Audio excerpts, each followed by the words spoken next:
And this Hotez, who's a pretty risible character, I've got to say. I mean, he He's looks like hilariously risible. Yeah. he should be in a barbershop quartet for aged Iowans, and the principles of non-debate that he espouses are really interesting. Um, it doesn't seem that his concern is that you might lose. It's that you raise your opponent by merely being in the same room with them. You elevate your opponent, as though Hotez occupies some prestigious um, perch in the public mind that he could only, you know, come down from. Whereas in fact, if he were to best RFK Jr. in debate, I'd think he would, you know, go to the stars because he really has nowhere to go but up. Yeah, this was fascinating to watch the response that you're talking about. So there was a spate of these news stories. Here's a typical one from Vox. Joe Rogan wants a debate on vaccine science. Don't give it to him. They put debate in quotes. Um, and then the subhead is how to have better conversations about contentious scientific subjects. This Vox piece quotes a social scientist at Johns Hopkins named Rupali Limaye, saying basically that Hotez made the right choice because if you do the debate, you're, quote, giving individuals a platform to really promote something that goes against scientific consensus. So again, it should be easy to knock them down if you've got scientific consensus behind you and you're the scientist and you're the expert and they're not.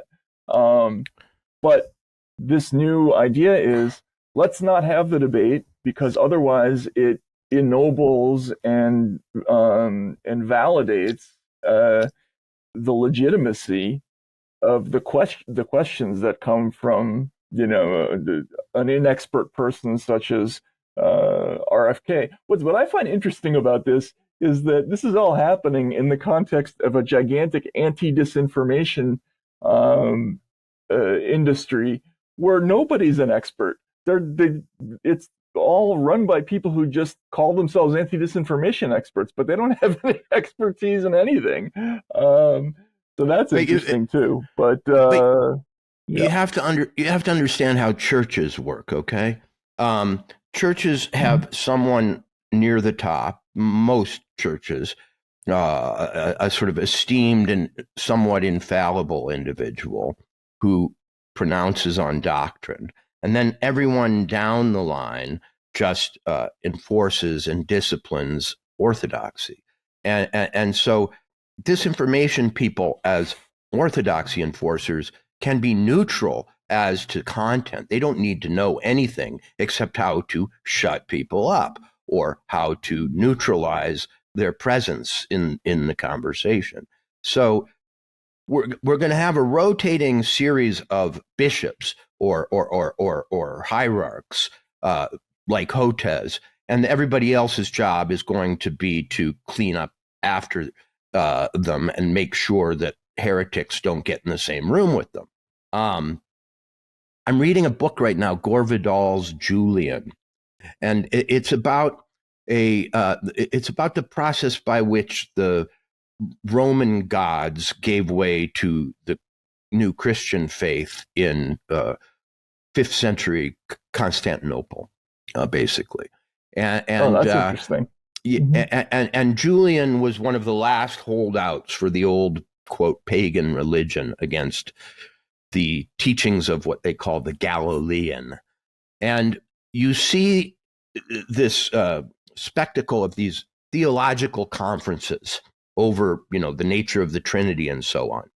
And they became absolutely deadly political conflicts. I mean, bishops are assassinating other bishops. You know, monks are taking heretics in arms, and you're seeing exactly the same process take now as the science wishes now to take itself out of this experimental or kind of partial phase into total control of the quote conversation. And that means removing the other half of the conversation.